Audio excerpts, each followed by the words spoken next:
Welcome to the Candid Conversations, and this is a bonus episode.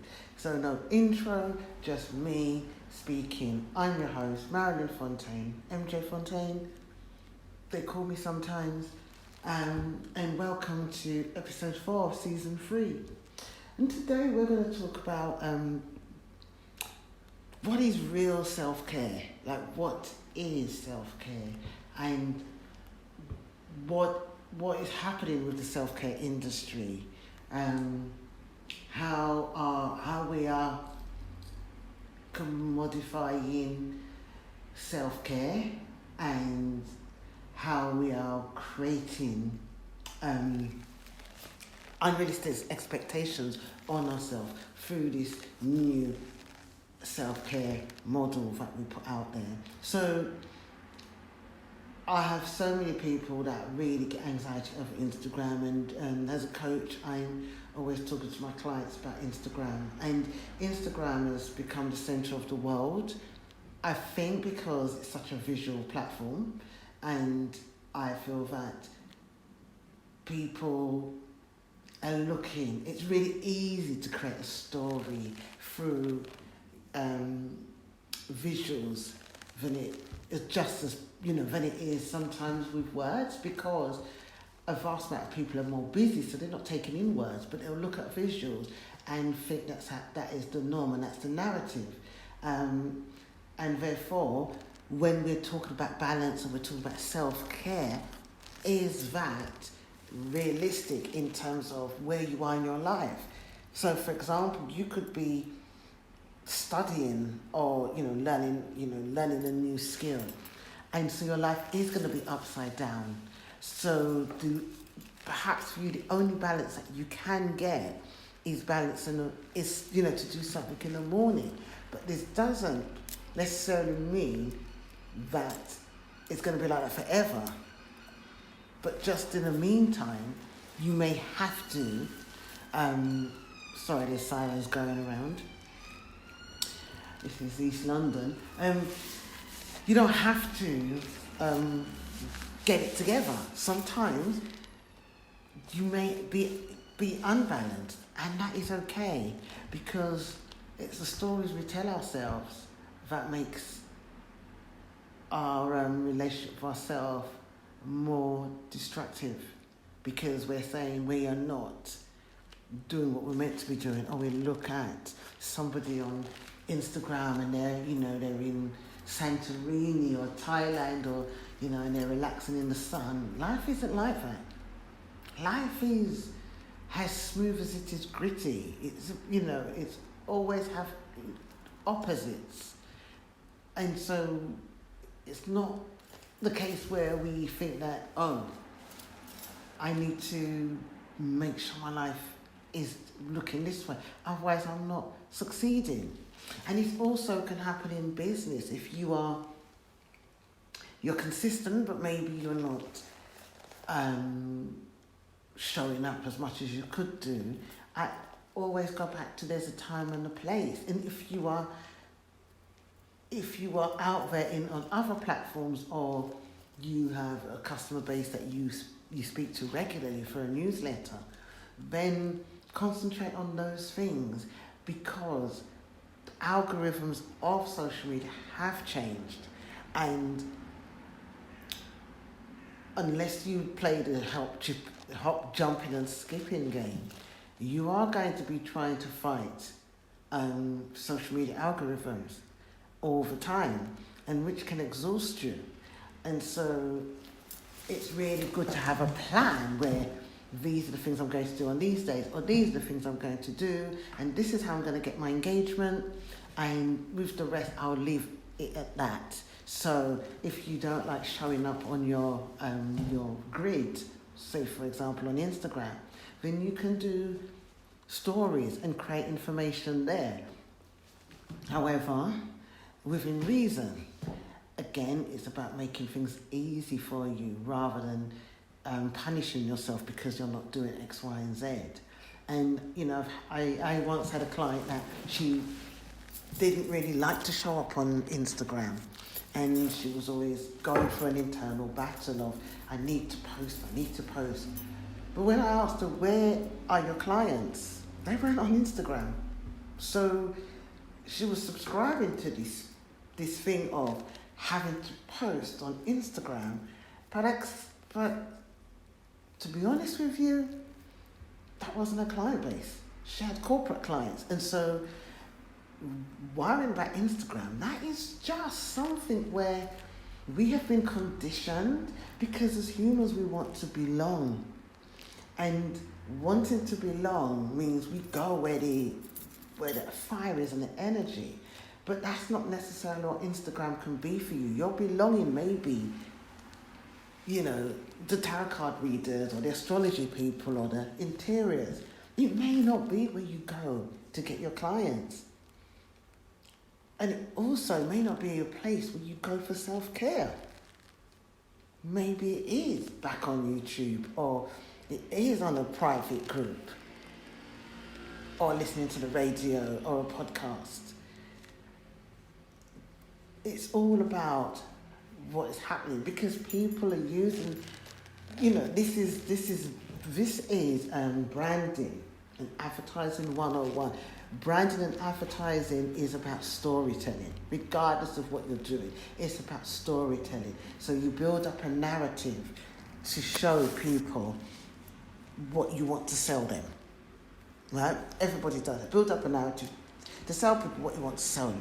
If I'm a coaching, then I want to speak to the problem. So I talk about the problem and how I can help them. However, if you want to build community, you want to create a social media feed around community. So some people have groups of people together. They will have videos of them in a group setting, a workshop and stuff like that. I don't personally like filming my workshops when they're going on, because I feel that is a precious time. So it's not my thing, but people do that, and it's a really good way of promoting their event. However, I always think, well, it's a brilliant way of promoting the event, but you're losing a moment. Our moments we can't get back. I'm so sorry for this noise. We can't get back. However, so, it's about advertising, it's about storytelling and building up a narrative. And therefore, if somebody wants to sell a book, a coaching program, some candles, they're going to build up a narrative. I mean, there's a woman I follow on Instagram, and she does the most exquisite, beautiful clothes. The most exquisite. They are, I think they're in Nigeria. Unbelievable, luxury, beautiful, gives a sense of peace and tranquility. However, that person must have days where they have to go to the market to get some fufu, jollof rice or whatever, But their feed doesn't convey that. It just conveys beautiful images of a woman in the desert and these luxury silk clothes. But if I fell into that narrative, I would believe that this is what I need to aspire to. If I don't have it, I'm going to put myself down. And this is not adding to my mental health. And although she's the person selling a lifestyle, their life is not always like that. And, the brain does something, it gets used to something, and it will believe what we tell it is true. So if we see somebody with candles journaling, it's quiet and they look like an image of peace, we believe we have to be like that all the time. When we don't, if we was like that all the time, we would be bloody bored, because we need friction in our life. We need the fire element to add to anything else. Even when we're grounded, we need a fire element. So it's really important that we understand that these are just images that are telling the story, and we have got it in ourselves to create that peace, because feelings are inside of us. And so the fact that we felt peace in the beginning, or at some point in our life, maybe some people never, but there might have been a minute where you felt peace, you can obtain that again. And the industry, the wellness, the self-care industry is $1 billion industry, and so it will to sell to you. It needs to make you think that you've got, it needs to make you think that you've done something wrong, or you may not be, you always need to aspire. What we need to do is have a pause. And what we need to do is create rituals and practices that we are comfortable with, that work with ourselves. And we don't necessarily have to buy a product or have a lifestyle. It may be while we're in the grit of sorting out our life that we can pause every now and again and pick up a tool, rather than tapping in and subscribing to the commercialized notion of well-being. The real well-being is being around like-minded people that can support you, being of service, sharing knowledge and leaving a legacy. That is well-being. But we can have as many massages, pedicures, manicures, lighting as many candles as we want, but we're constantly having to starve off a mind that is turning into itself. And so therefore, what we need to do is to ensure that... So I got disturbed there, but so it's really important that for us that we maintain the balance within our mind, that we don't have to always subscribe to what the world is telling us about our own self-worth and value and our notions of what we have.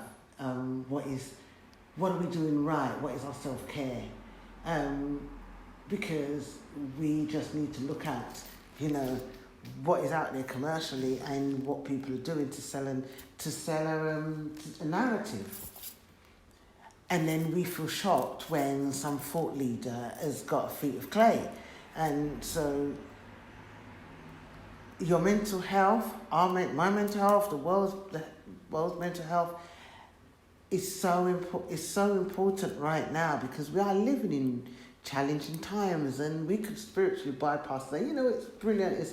It's a brand new consciousness. Yes, it is, but we still have to human. We still have to be human while we're doing stuff. And so, I feel like for most people, especially people out there in the world, smashing glass ceilings and doing the work, they need every so often just to remind themselves who they are. And what's not needed is to feel that we can't do these things unless we're purchasing a physical product. So we're purchasing a candle, or we're purchasing some oils, or we're purchasing, like I said, a manicure, pedicure. And these things are really important, but we still need practices and rituals that we can really connect with inside, that isn't tangible, because those are the things that will see us through. Are what I would say are spiritual and emotional cup. We would be able to tap into that because we would have filled it up already. What we don't want to do is be in spaces where our spiritual and emotional cup is depleted. We can't even go to the manicurist to get our nails done because we are so burnt out. And so with that, I want to invite you to think about what are the key things you need in your life to create your own balance. Not what we call mind, body, spirit balance, but what is your own balance.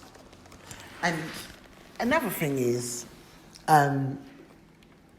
what are the key things that stress you out when it comes to not having time to yourself? What are the main things that you feel that you're missing in your life that would be able to give you some sort of routine? Just things to consider while you listen to this podcast. And I want to share with you an amazing opportunity. I'm doing a free challenge starting 10th of October, and it is nothing to do with ideas or income or everything, even though I love that challenge. But it's to do with rituals It's Reconnections Rituals 5-day challenge. And this challenge is I'm going to give you 5 rituals that you can use. 5 rituals that you can use. They range from mirror work to face pressure point, like EFT for the face. So I'm getting my bag throughout the years of a beauty therapy teacher, a beauty therapist, a healer, a massage therapist, a coach, a workshop leader, a Taoist practitioner. All those things, I'm getting them at my tool bag. And every day in a sacred space that we're going to create online, I'm going to give you one ritual. And we are literally going to try and unpack. Because what I've realized is that it's the intangibles are so important, and we just need to know what the rituals are that we can use. And they're not hard. You're not going to be standing on the foot and lighting 10 candles. They are self-care rituals, but they are self-care rituals that work on the emotions and the spirit. So they're all to do with your emotional, spiritual health. And I'm going to leave a link in the show notes. I hope to see you on the 10th of October. The page is open to register. There's not a business idea in sight. This is all about pleasure. This is all about you. This is all about you reconnecting with the part that you've lost a long time ago, or reconnecting with your sensual self. This is going to be a beautiful space where we can come together for 5 days and enjoy our energy. And I'm going to be really transparent. I will be offering space for my coaching program, but that's not just why I want to do this launch, because I want people in the room so they can be supporting each other and they can get a taste of what my clients is getting, because something is shifting. And especially as I'm doing this trauma-informed work, and I'm really unpacking and I'm really seeing the game that is out there that people are playing to override people to get clients or to get customers and to lure people in under the guise of lack. And it doesn't need to be that way. It's really important that we tap into community and we share our journey with others. And that's what this space will create. My clients already have our own Telegram group, a private Telegram group where we support each other. And that is for my clients, but I really want to allow you just to see what you can get by being in a group of women and being unapologetically loving to yourself. So 10th of October, if you want to join us. But I just want you to let me know how this podcast has impacted you. Sorry about the noise, but I'm in the new studio and it's on a main road, and for some reason the world and his wife is happening here. You know, people are delivering cars, you know, things are happening outside, so that is what it is. But what I will say is join the mailing list and subscribe to the podcast and leave a rating, because I want to know who's listening as well. And until then, bye for now.